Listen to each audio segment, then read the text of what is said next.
ဒီ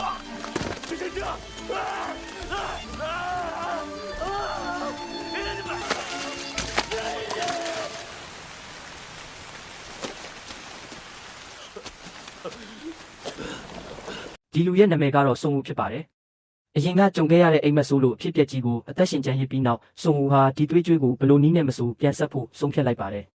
ဇလန်းအစမှာတော့စုံဦးဟာသူ့ရဲ့အထက်လူကြီးဖြစ်တဲ့မစ္စတာကန်အပေါ်အလွန်တစ္ဆာရှိတဲ့လက်အောက်ငယ်သားတစ်ယောက်ဖြစ်ပါတယ်။လွန်ခဲ့တဲ့9နှစ်လုံးစုံဦးဟာသူ့ကိုပေးအပ်တဲ့အလုပ်တိုင်းကိုအမှားယွင်းမရှိတသက်ရရက်နဲ့ပြီးမြောက်အောင်လုပ်ဆောင်ခဲ့ပါတယ်။ဒီနေ့မှာတော့လူမိုက်တချို့ကစားတောက်ဆိုင်တွေကိုရောက်လာပြီးပြဿနာရှာကြပါတယ်။ဆိုင်ပိတ်ချိန်ရောက်နေပြီဖြစ်ပေမဲ့သူတို့ကအိမ်ပြန်ဖို့ညှင်းဆန်နေကြပါတယ်။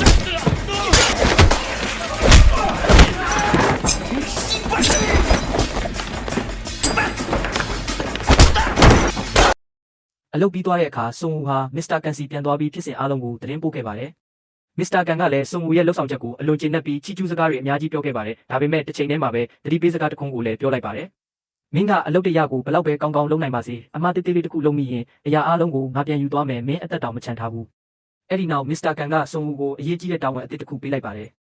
မကြသေးခင်ကမစ္စတာကန်ဟာသူ့ရဲ့ချစ်သူဟီဆူရဲ့အပြုအမူတွေမှာတန်တရားဖြစ်စရာတွေအများကြီးတွေ့လာခဲ့ပါတယ်။ဒါကြောင့်ဟီဆူကတခြားယောက်ျားတစ်ယောက်နဲ့ခိုးပြီးတွေ့နေသလားဆိုတာစုံဦးကိုလှုပ်ဝက်ဆောင်ကြည့်ခိုင်းလိုက်ပါတယ်။တကယ်လို့တခြားယောက်ျားနဲ့ပတ်သက်နေတာမှန်ရင်တော့ချက်ချင်းရှင်းပြဖို့လည်းအမိန့်ပေးခဲ့ပါတယ်။စုံဦးဟာမစ္စတာကန်ရဲ့အမိန့်တိုင်းအလွန်တတိထားပြီးဟီဆူရဲ့အိမ်ကိုလက်ဆောင်တစ်ခုယူကာသွားခဲ့ပါတယ်။ဟီဆူရဲ့ခန္ဓာကိုယ်အလှပကြောင့်စုံဦးဟာသူ့မစီကနေမျက်စိမခွာနိုင်တော့အောင်ဖြစ်ခဲ့ပါတယ်။ဒါပေမဲ့သူမဟာသူ့ရဲ့တထေးရဲ့မိန်းမဖြစ်တဲ့အတွက်စုံဦးဟာဘာကိုမှဆက်ပြီးမတွေးရခဲ့ပါဘူး။အလုပ်ပြီးသွားတဲ့အခါစုံဦးဟာအကြောင်းပြချက်တစ်ခုပေးပြီးရင်ကြီးကြီးနဲ့ထွက်လာခဲ့ပါတယ်။ဒါပေမဲ့တကယ်တော့သူဟာအပြင်ထွက်ပြီးဟီဆူကိုဘယ်သူမှမသိအောင်ဆက်လက်စောင့်ကြည့်နေခဲ့တာပါ။မကြခင်မှာပဲကားတစ်စီးရောက်လာပြီးဟီဆူကိုလာခေါ်ပါတယ်။စုံဦးလည်းချက်ချင်းနောက်ကနေလိုက်သွားပြီးသူတို့ကိုမျက်ခြေမပြတ်စောင့်ကြည့်ခဲ့ပါတယ်။နောက်ဆုံးမှာသူတို့ဟာလူစီကားပြီးအသက်ဝင်နေတဲ့ဘားတစ်ခုစီရောက်သွားပါတယ်။အဲ့ဒီမှာစုံဦးဟာဟီဆူကိုမသိတဲ့ယောက်ျားတစ်ယောက်နဲ့အတူကားနေတဲ့အနေအထားကိုတွေ့လိုက်ပါတယ်။ဒါပေမဲ့အဲ့ဒီနောက်မှာတော့ဘာမှထပ်မဖြစ်ခဲ့ပါဘူး။ညဘက်မှာစုံဦးဟာသူတို့အိမ်ထိဆက်လိုက်သွားခဲ့ပါတယ်။ဒါပေမဲ့အဲ့ဒီယောက်ျားကဟီဆူကိုအိမ်တကားဝအထိပဲလိုက်ပို့ပြီးပြန်သွားခဲ့ပါတယ်။နောက်တနေ့မနက်မှာတော့မစ္စတာကန်ရဲ့အမိန့်တိုင်းစုံဦးဟာဟီဆူကိုအရသာရှိတဲ့အစားအစာတွေစားဖို့ခေါ်သွားခဲ့ပါတယ်။အဲ့ဒီနောက်သတ်မှတ်ထားတဲ့အချိန်တိုင်းဟီဆူကိုဘဲဝတင်တန်းတက်ဖို့လိုက်ပို့ပေးခဲ့ပါတယ်။အခန်းပြင်ကနေစုံဦးဟာဟီဆူကိုတိတ်တဆိတ်ကြည့်နေခဲ့ပါတယ်။ဒါဟာစုံဦးဘဝမှာမိန်းကလေးတစ်ယောက်ပေါ်ခန်းစားချက်တွေဒီလောက်ထိပြည့်ရှံလာတာပထမဆုံးအကြိမ်ဖြစ်ပါတယ်။ VOA ရဲ့နူးညံ့ပြီးဆွဲဆောင်မှုရှိတဲ့ဂီတတန်တွေဟာစုံဦးရဲ့နှလုံးသားကိုတဖြည်းဖြည်းလှုပ်ခတ်လာစေခဲ့ပါတယ်။မနေ့ကစုံဦးရိုက်နှက်ခဲ့တဲ့လူမိုက်တွေဟာပြိုင်ဘက်ကိုင်းကလူတွေဖြစ်နေခဲ့တာပါ။သူတို့ဟာအရင်ကဖြစ်ခဲ့တဲ့ကိစ္စအတွက်စုံဦးနဲ့တွေ့ပြီးဖြေရှင်းချင်ကြပါတယ်။စုံဦးကတောင်းပန်ပြီးအမှားဝင်ခံလိုက်ရင်အားလုံးပြီးသွားမှာပါ။ဒါပေမဲ့ခေါင်းမာတဲ့စုံဦးကတောင်းပန်ဖို့လုံးဝမဖြစ်နိုင်ပါဘူး။အဲဒါကြောင့်အခြေအနေဟာပိုပြီးဆိုးရွားလာပြီးစုံဦးကိုသူတို့ရဲ့ရန်သူအဖြစ်သတ်မှတ်လိုက်ကြပါတယ်။အဲဒီနောက်စုံဦးဟာသတ်မှတ်ထားတဲ့အတိုင်း Viola တင်တန်းကိုဟီဆူကိုလာကြိုပါတယ်။ဒါပေမဲ့မနေ့ကတွေ့ခဲ့တဲ့ယောက်ျားကရုတ်တရက်ပြန်ပေါ်လာပါတယ်။သူကဟီဆူကိုပြန်ခေါ်သွားတာကိုမြင်လိုက်ရတဲ့အခါစုံဦးရဲ့တန်တရားကပုံမူကြီးထွားလာပါတယ်။နောက်ဆုံးမှာဟီဆူနဲ့အဲ့ဒီယောက်ျားဟာအိမ်တအိမ်ထဲကိုအတူတူဝင်သွားကြတာကိုတွေ့လိုက်ရပါတယ်။ဒါကြောင့်စုံဦးဟာမတွန့်ဆုတ်တော့ပဲအိမ်ထဲကိုဓာတ်ရိုက်ဝင်သွားပါတယ်။အဲ့ဒီခါမှာတော့သူထင်ထားတဲ့အတိုင်းဖြစ်နေကြောင်းသိလိုက်ရပါတယ်။ဟီဆူနဲ့အဲ့ဒီယောက်ျားဟာတငယ်ချင်းတွေမဟုတ်ပါဘူး။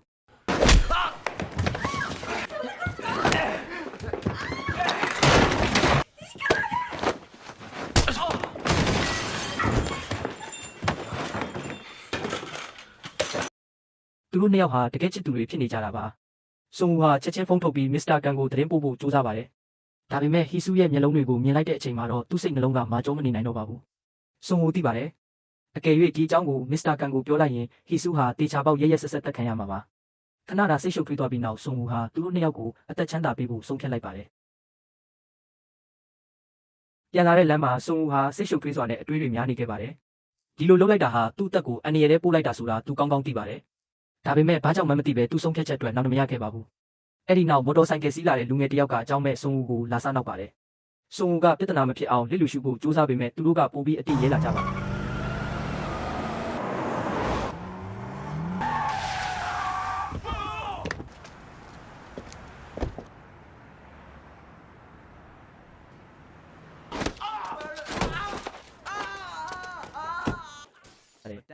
အဲ့ဒီညမှာတော့မစ္စတာကန်ဟာဒေါသအပြင်းနဲ့ဟီဆူစီကိုရောက်လာပါတယ်။ဟီဆူကသူ့ကိုရှောင်ဖို့တမင်စူးစမ်းနေတာကိုမြင်လိုက်ရတဲ့အခါမစ္စတာကန်ကသူမရဲ့အပြုအမူပြောင်းလဲသွားပြီဆိုတာသိလိုက်ပါတယ်။သူမဟာနောက်ွယ်မှာတခြားတစ်ယောက်နဲ့ပတ်သက်နေပြီဆိုတာမစ္စတာကန်သိချသွားပါတယ်။အဲ့ဒီအချိန်မှာတော့စုံဦးရဲ့ကိုယ်ပိုင်အိမ်မှာ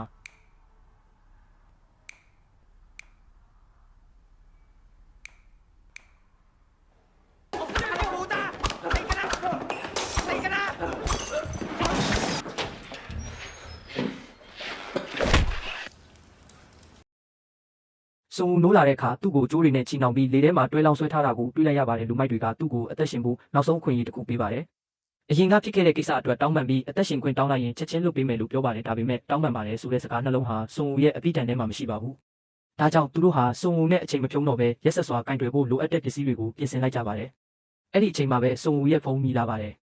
ဖုန်းခေါ်သူကတော့မစ္စတာကန်ကိုယ်တိုင်ဖြစ်ပါတယ်မစ္စတာကန်ကလူမိုက်တွေကိုစုံကိုအနီးနားကလူသူကင်းမဲ့တဲ့နေရာတစ်ခုစီခေါ်သွားဖို့အမိန့်ပေးလိုက်ပါတယ်စုံကသူ့ကိုငရဲကနေလွတ်မြောက်ပြီလို့ထင်လိုက်ပါတယ်ဒါပေမဲ့အဲ့ဒီအချိန်မှာပဲအကြီးမားဆုံးဖြစ်ဆိုးကြီးကစတင်လာပါတယ်စုံရှိမှရက်နေသူကတော့လွန်ခဲ့တဲ့9နှစ်လုံးသူ့အပေါ်တစ္ဆာရှိအလုပ်လုပ်ပေးခဲ့တဲ့သူ့တထေမစ္စတာကန်ကိုယ်တိုင်ဖြစ်နေပါတယ်အဲ့ဒီ9နှစ်အတွင်းစုံဟာအမားတစ်ချိန်တောင်မလုပ်ခဲ့ပါဘူးဒါပေမဲ့ဒီတစ်ချိန်မှာတော့သူဟာအကြီးအကျယ်ဒုက္ခရောက်နေပြီဆိုတာသိလိုက်ပါတယ်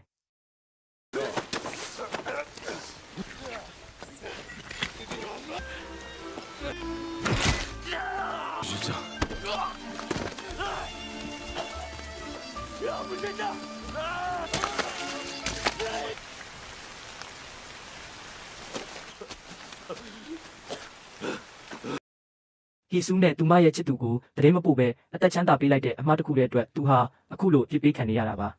ဒါပေမဲ့ကောင်းကင်တောင်အံ့အားတင်ရလောက်အောင်ခိုင်မာတဲ့စိတ်ဓာတ်ရှိတဲ့စုံဦးဟာတေခြင်းတရားကိုမလက်ခံပဲပြန်လည်ရှင်သန်လာနိုင်ခဲ့ပါတယ်စုံဦးရဲ့မယုံနိုင်လောက်အောင်ခိုင်မာတဲ့စိတ်ဓာတ်ကိုသဘောကျသွားပြီးနောက်ဆုံးခွင့်ရတစ်ခုပေးဖို့ဆုံးဖြတ်လိုက်ပါတယ်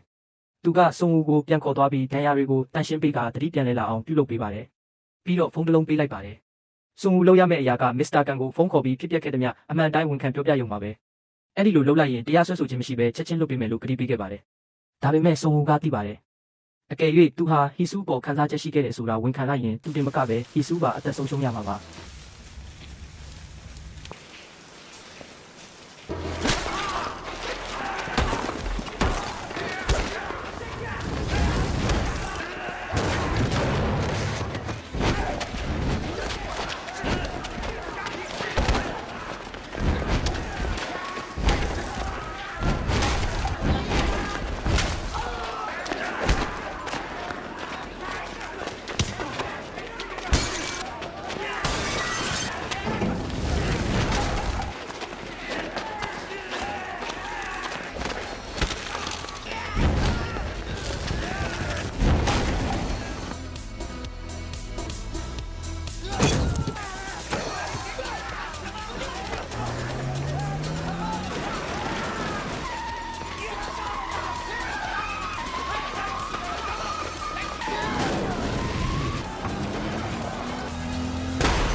ဒါကြောင့်စုံဦးဟာဘာကူမှဝန်မခံခဲ့ပါဘူးအဲ့ဒီသတင်းကိုမစ္စတာကန်ကြားတဲ့အခါဒေါသအလွန်ထွက်သွားပါတယ်နှစ်ပေါင်းများစွာသူ့အတွက်တစ္ဆာရှိအလုပ်လုပ်ပေးခဲ့တဲ့စုံဦးရဲ့စိတ်နေစိတ်ထားကိုမစ္စတာကန်ကကောင်းကောင်းသိပါတယ်သွေးကြွေးကိုသွေးနဲ့ပဲဆက်ရမယ်ဆိုတဲ့ဆုံးဖြတ်ချက်နဲ့စုံဦးကိုအမြင့်ပြည့်ရှင်းဖြစ်ဖို့သူ့လူတွေကိုနေရာအနှံ့လိုက်ရှာခိုင်းလိုက်ပါတယ်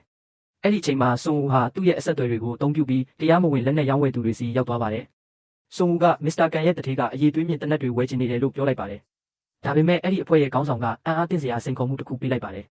သူတို့နှစ်ယောက်ဟာတနက်တစ်လက်ကိုဘသူကပုံမြန်မြန်နဲ့ပိုကျွမ်းကျင်စွာတက်ဆင်နိုင်မလဲဆိုတာရှင်းပြရမှာပါ။စုံနိုင်ရင်တနက်တွေကိုရောင်းပေးမယ်။ရှုံးရင်တော့ဘာမှမရပဲလက်ပလာနဲ့ပြန်ရမှာဖြစ်ပါတယ်။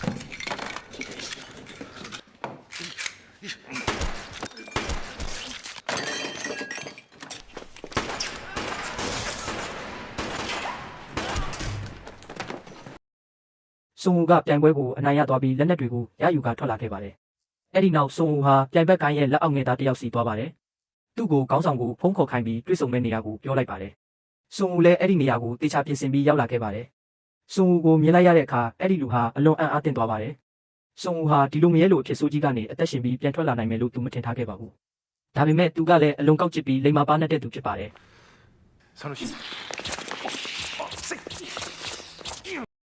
တိုက်ခိုက်မှုမဆက်ခင်မှာပဲစုံဦးဟာပြင်းထန်စွာဒဏ်ရာရသွားပါတယ်။အဲ့ဒီအချိန်မှာရန်သူကအလွန်ဝမ်းသာပြီးစုံဦးကိုလှောင်ပြောင်ပါတယ်။သူကမစ္စတာကန်တောင်စုံဦးကိုမတတ်နိုင်ရင်သူကိုယ်တိုင်စုံဦးကိုတပ်ပစ်မယ်လို့ပြောလိုက်ပါတယ်။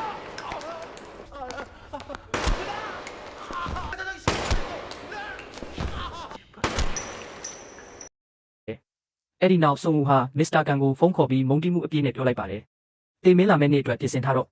ဒီစကားကိုကြားလိုက်တဲ့အခါမစ္စတာကန်ဟာထိတ်လန့်သွားပါတယ်။သူဖန်တီးခဲ့တဲ့ဒီမုန်တိုင်းကြီးကတနေ့မှသူ့ကိုယ်သူပြန်တိုက်ခိုက်လာမယ်လို့မမျှော်လင့်ခဲ့ပါဘူး။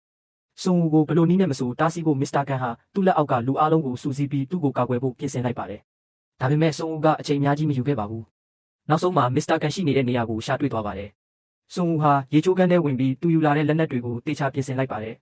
ပြီးတော့ဝမ်းပိုက်မှာရရှိထားတဲ့ဒဏ်ရာကိုဆေးထည့်ပြီးသွေးထွက်တာကိုရပ်တန့်အောင်ပြုလုပ်ခဲ့ပါတယ်။အဲ့ဒီနောက်စုံဦးဟာစုံဖြတ်ချက်တက်သားတဲ့မျက်နှာနဲ့ဖြည်းဖြည်းချင်းအပြင်ကိုထွက်လာပါတယ်။အဲ့ဒီအချိန်မှာပဲအရင်ကသူ့လက်ကိုချိုးခဲ့တဲ့လူနဲ့မျက်နှာချင်းဆိုင်တွေ့လိုက်ရပါတယ်။နောက်ဆုံးမှာတော့စုံဦးဟာမစ္စတာကန်ကိုမေးလိုက်ပါတယ်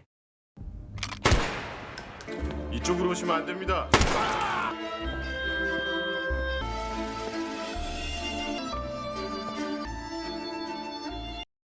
ဘာကြောင့်ကျွန်တော်ကိုဒီလိုလုပ်ရတာလဲ။လွန်ခဲ့တဲ့9နှစ်လုံးကျွန်တော်ကခင်ဗျားအတွက်တစ္ဆာရှိခွေးတစ်ကောင်လိုအလုပ်လုပ်ပေးခဲ့တယ်။ဒါပေမဲ့ခင်ဗျားကကျွန်တော်ကိုမြေထဲမှာအသက်ရှင်လျက်မြုပ်ပစ်ဖို့တောင်ဝင်မလေးခဲ့ဘူး။အဲ့ဒီအချိန်မှာမစ္စတာကန်ဟာဘာပြန်ပြောရမလဲဆိုတာမသိတော့ပါဘူး။သူ့လုပ်ရက်ကိုဘယ်လိုရှင်းပြအခုအချိန်မှာအတော့မဝင်တော့ဘူးဆိုတာသူကိုယ်တိုင်သိနေပါတယ်။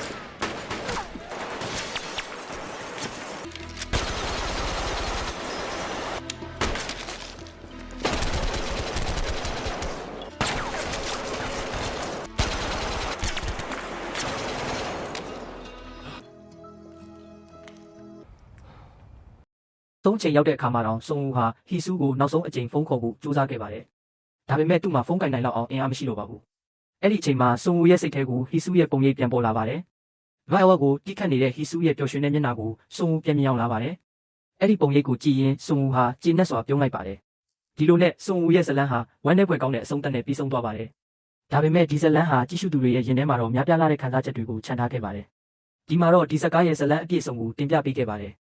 အားလုံးပဲကြည့်ရှုပေးတဲ့အတွက်ကျေးဇူးများကြီးတင်ပါတယ်။